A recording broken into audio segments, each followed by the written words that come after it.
मैं मनीष शुक्ला, श्री दयाल जनहित शिक्षण संस्थान। आज हम दृष्टिबाधिता का अर्थ, परिभाषा, पहचान एवं लक्षण एवं प्रकार के बारे में पढ़ेंगे।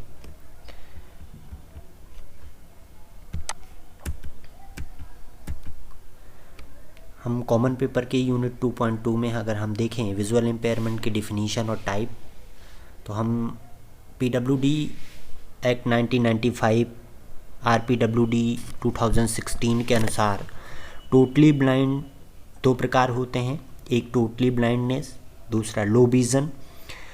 अगर हम डिफिनीशन देखें ब्लाइंडनेस यानी पूर्ण दृष्टिबाधिता की 1995 के अनुसार निःशक्त जन अधिनियम यानी पर्सन विद डिसेबिलिटी एक्ट के अनुसार अगर हम देखें तो समान अवसर अधिकारों का संरक्षण एवं पूर्ण भागीदारी के अनुसार दृष्टिहीनता उस स्थिति को कहते हैं जब व्यक्ति किसी निम्न में से एक स्थिति से ग्रसित हो। यानी जो नीचे दिए गए हैं 3 बिंदु, उनमें से अगर कोई एक स्थिति से ग्रसित है तो वो दृष्टिबाधित व्यक्ति कहलाएगा।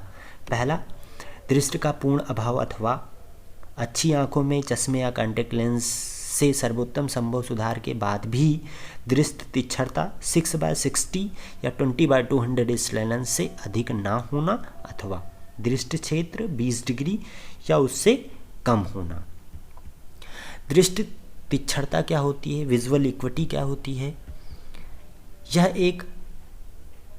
यह हमारे आंखों के देखने की क्षमता होती है। इसे स्लेलन चार्ट से मापा जाता है। यह सामान्य आंखों वाले व्यक्ति की दृष्टि तीक्ष्णता 6/6 होती है। अगर दृष्टि तीक्ष्णता को परिभाषित करने की कोशिश करें तो एक सामान्य आंखों वाला व्यक्ति किसी वस्तु को 60 मीटर की दूरी से, परंतु उसी वस्तु को एक दृष्टिहीन व्यक्ति 6 मीटर या उससे कम दूरी पर आने पर देख पाएगा। फील्ड ऑफ विजन, दृष्टि क्षेत्र क्या होता है? एक सामान्य आंखों वाला व्यक्ति अपने सिर व गर्दन को हिलाए बिना सीधी रेखा में जितना क्षेत्रफल वह देखता है दृष्टि क्षेत्र कहलाता है। एक सामान्य आंखों वाले व्यक्ति के दृष्टि क्षेत्र 180 डिग्री, इसे कन्फर्टेशन टेस्ट द्वारा मापन किया जाता है।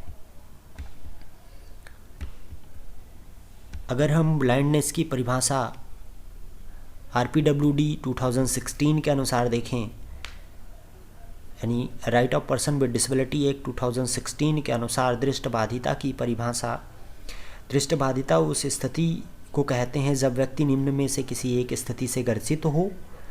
पहला, दृष्टि का पूर्ण अभाव।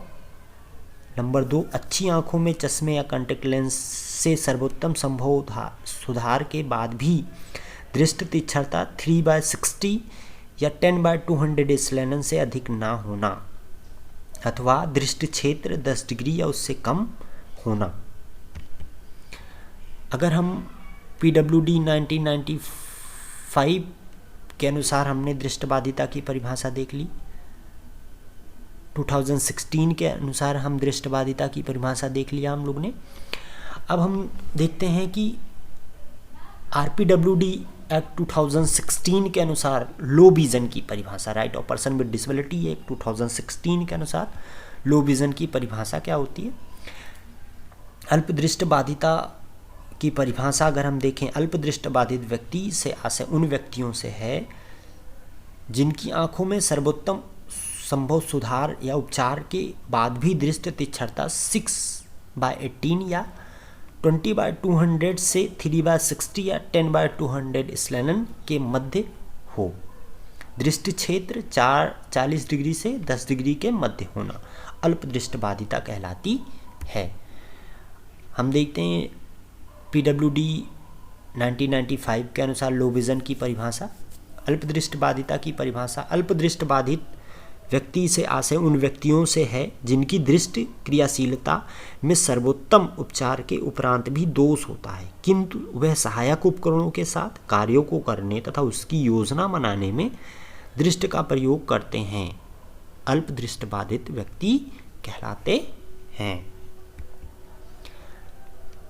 लो विजन की परिभाषा हम लोग देखते हैं 1992 के अनुसार विश्व स्वास्थ्य संगठन यानी WHO के अनुसार उन व्यक्तियों अल्प दृष्टिबाधित व्यक्ति उन व्यक्तियों को कहते हैं जिनकी आंखों में सर्वोत्तम संभव सुधार के बाद भी दृष्टि तीक्ष्णता 6/80 या 6/60 के मध्य हो, 6/18 या 6/60 के मध्य हो तथा दृष्टि क्षेत्र 20 डिग्री से 30 डिग्री के मध्य हो, अल्प दृष्टिबाधित व्यक्ति कहलाते हैं।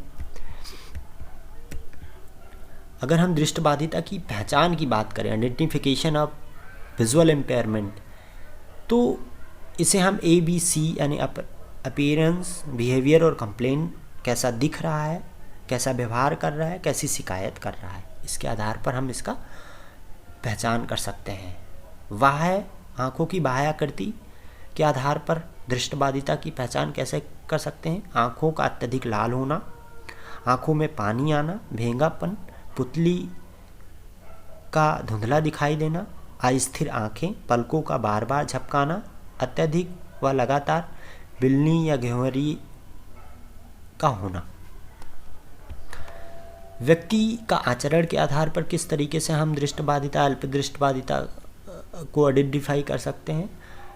आँखों को बार बार रगड़ना, किताबें या किसी वस्तु को देखने के लिए बहुत पास आना, दूर की वस्तुओं को देखने के लिए सिर का आगे व पीछे करना, चलते समय वस्तु से टकराना, पढ़ते समय लाइनों का भटक जाना, सामान्य आकृति के अक्षरों को पढ़ने में अक्सर दिक्कत का सामना करना, या, मा, धा, था, फा इत्यादि। अगर हम देखें कि दृष्टिबाधिता को शिकायत के आधार पर किस तरीके से हम दृष्टिबाधिता, अल्प दृष्टिबाधिता को परिभाषित कर सकते हैं, आइडेंटिफिकेशन कर सकते हैं, कैसे? अगर वो बच्चा शिकायत कर रहा है बार बार सिर में दर्द होना, आँखों में दर्द होना, धुंधला दिखाई देना, आँखों में खुजली व जलन का होना, तो यह हम मान सकते हैं कि वह व्यक्ति अल्प दृष्टिबाधित व दृष्टिबाधिता की श्रेणी में आ रहा है। कुछ लक्षण हम इस प्रकार देखेंगे। दृष्टिबाधिता के लक्षण, कैरेक्टरिस्टिक ऑफ विजुअल इम्पेयरमेंट, नेत्र में रुक रुक कर लगातार पानी आना, नेत्र का अक्सर लाल दिखाई देना, नेत्र की असामान्य गति, आसपास के वातावरण में घूमने चलने फिरने में कठिनाई का अनुभव करना तथा वस्तुओं व दरवाजे से टकराना, लिखते समय छोटी लिखावट को पढ़ने में कठिनाई होना, चित्रों की छोटी व बारीकियों को पहचानने में कठिनाई होना, अक्सर सिर दर्द व संक्रमण की शिकायत करना, चलते फिरते समय बेढंगी गति, चलसूणता एवं अनुस्थिति ज्ञान में गंभीर समस्या का होना। चलसूणता का अर्थ वातावरण में गति की निपुणता से है, जबकि वातावरण में अपना स्थान कहाँ है, अपना वातावरण के साथ अपना संबंध क्या है, या जानने व पहचानने की प्रक्रिया अनुस्थिति ज्ञान कहलाती है। उदाहरण, हम इस समय कहाँ हैं?